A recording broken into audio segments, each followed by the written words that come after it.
Alright gang, welcome to Hanson Speed Shop. It's time for another custom Hot Wheels build. Just want to remind everyone, if you like what we're doing here and you dig all the projects or any of the other cool stuff we got going on here at Hanson Speed Shop, like, comment, subscribe. Really appreciate it. I do read every comment and I try to reply to everybody, so if you feel free to leave comments and I will get back to you. But today we're starting off with a super cool Hot Wheel. This is a 58 Ford Thunderbird, not a super common casting that you see every day.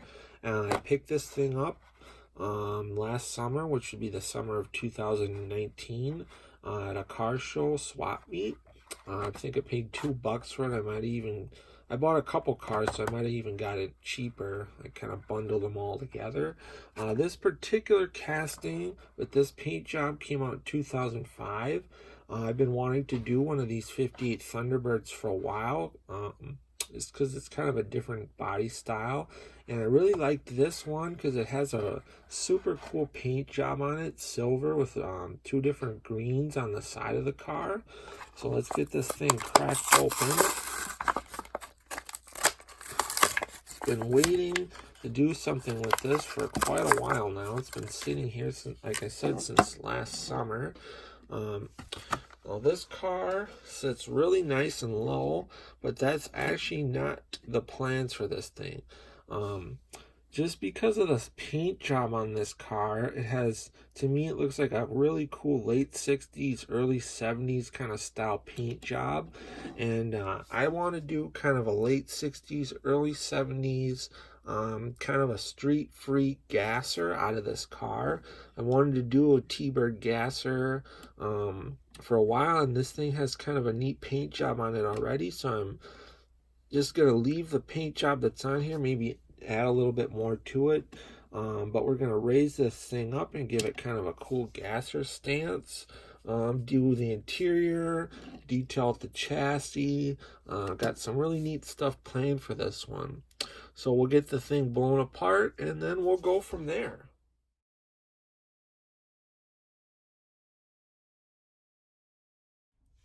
Alright guys, so what you just seen there was a picture of like a 58 or 59 Thunderbird that was done up into kind of the same style back in the 70s as what I'm trying to do with this car. I just came across that picture and I thought it's, was really cool, kind of going for the same look and style on this build, so I thought I'd kind of show you guys what I was talking about. One thing I got for this build from Retro Redlines on eBay are these ladder bars with an attached wheelie bar. Got two of them here, and then also in that kit comes this straight axle kit for up front with some leaf springs, and you can run an axle through here. I've never used any of this. I've used products from him in the past. Everything's 3D printed. Again, that was Retro Redlines on eBay if you're interested. He does a bunch of cool 3D printed parts for customizing Hot Wheels. Otherwise, we got the car torn apart. And the only thing that I've done on it so far is just detail out the interior. This car has a super nicely detailed interior. And it was originally just gray plastic.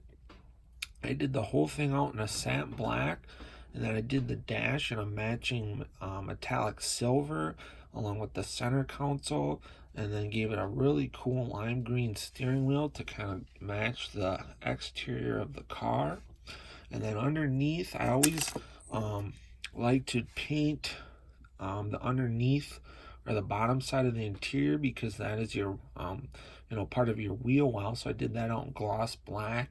A lot of people always kind of overlook or skip that part, and then when you put your whole car together and you can see up in the wheel well, it's still, just looks kind of unfinished to me. But so that's the interior. Came out really nice, super detailed. Kind of almost reminds me of like a 1/25th scale model kit interior, just the way it's put together and nicely detailed. And then here's the car with the chassis. To run this straight axle up front, I'm probably going to have to cut these bumps that stick down off to get this to sit in the right area. And then we're going to be just running these basic chrome 5-spoke wheels, some slicks on the back and skinnies up front. And then we're going to have to do something to get the back to sit, you know, up like how I want it for that street freak look. So this project is coming along pretty cool. We're also going to be doing a custom exhaust on here, some cool fender well headers. I'm not sure if I'm going to keep the wheelie bar part on here. I might just cut that off and just have the ladder bars, but we'll get to that point when we make a little bit more progress on the chassis. So we'll do a little bit more work on the chassis and then kind of go from there.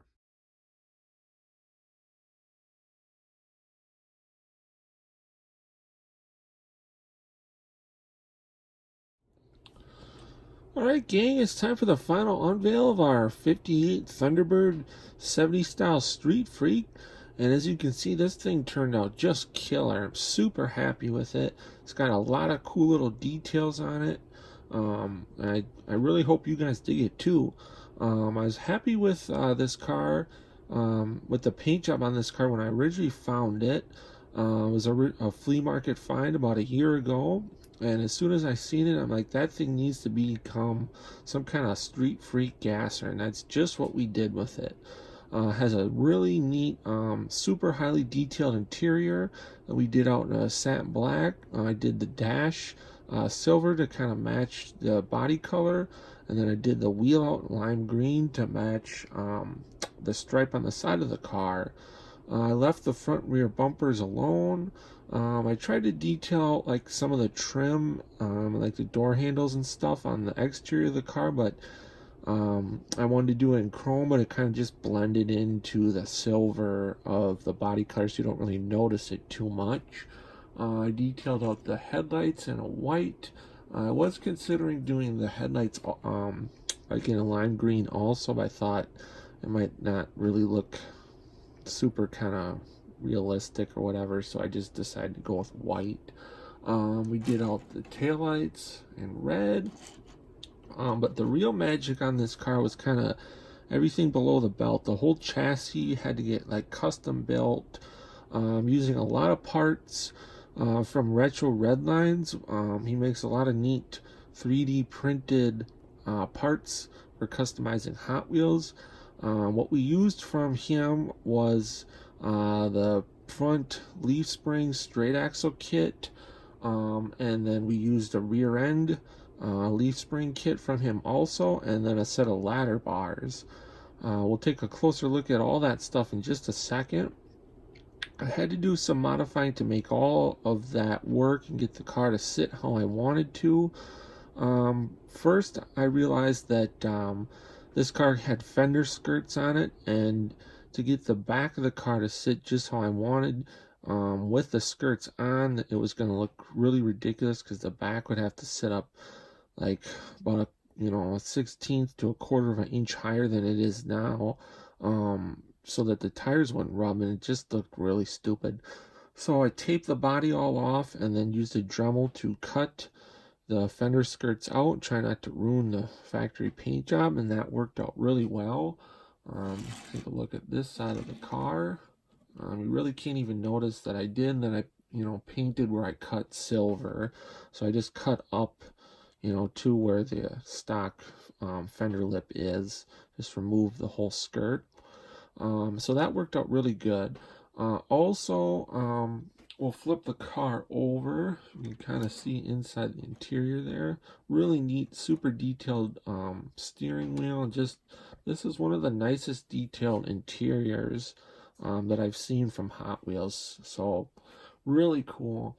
Even if you were looking for something like the steering wheel or the seats or something to use in another project, this would be a good car to donate some parts for, I would think. So we'll flip the car over and kind of take a look underneath. Okay. So Did everything in gloss black except the tranny, ladder bars, and rear end are done silverish chrome, I guess you could say. To get the front leaf springs to fit, we had to cut off those bumps on that are there for the stock location of the axles. And on the back, we actually had to build little extensions to get the rear end and everything to sit up higher. I actually just used like a old axle that was from like a Hot Wheels monster truck. It just kind of was like the right size and diameter. You can kind of see it right here. And then I just cut it, you know, in like 4 pieces, and then put 2 on the back and then 2 up front to get the rear end to sit how I wanted. And that worked out really well. I cut the wheelie bars off of the ladder bars because I just didn't really like how they looked. Maybe on a different car they'd look better, but for this project I decided to not go with those. And then I bent up a set of fender well headers out of aluminum tubing. Those look really cool. I debated doing them. I was originally planning on doing them in satin white, but since there's so much silver on this car and no white really at all, I decided to just leave them the, you know, raw aluminum. That looked kind of better. But underneath also I had to, since the rear end is sitting up so high, it's like not even close to touching the factory drive shaft. I used a piece of aluminum tubing and kind of made my own drive shaft and connected it to the end of the transmission, just to kind of finish that off, and it looks a lot better. And then I'm just running stock Hot Wheels chrome 5-spoke wheels, skinnies up front with slicks out back. I don't know what the reasoning was, but for some reason the back wheels, when I stuck the axles through the rear end, they kind of have like a little bit of camber to them. As you can see, they're kind of like tipped like this. They don't really sit perfectly flat. So I'm not sure if that's just the way that, you know, rear end was molded, or if I did something wrong there. But no matter what I did, I couldn't get the wheels to sit perfectly straight. But it's not terribly bad or anything. I mean, I can live with it. But otherwise, that's the 58 Thunderbird Street Freak. I'm super happy with it. I think the thing looks killer. If you guys dig this build, give it a thumbs up, comment below, let me know what you think of the car. If you like the car, you like any of the builds we're doing, or you want to see more cool stuff, if you haven't already, hit that subscribe button. But otherwise, stick around for some more pictures of the car, and until next time, get out, work on your own projects, get your hands dirty, stay cool, and we'll catch you cats on the next one. Thanks for watching.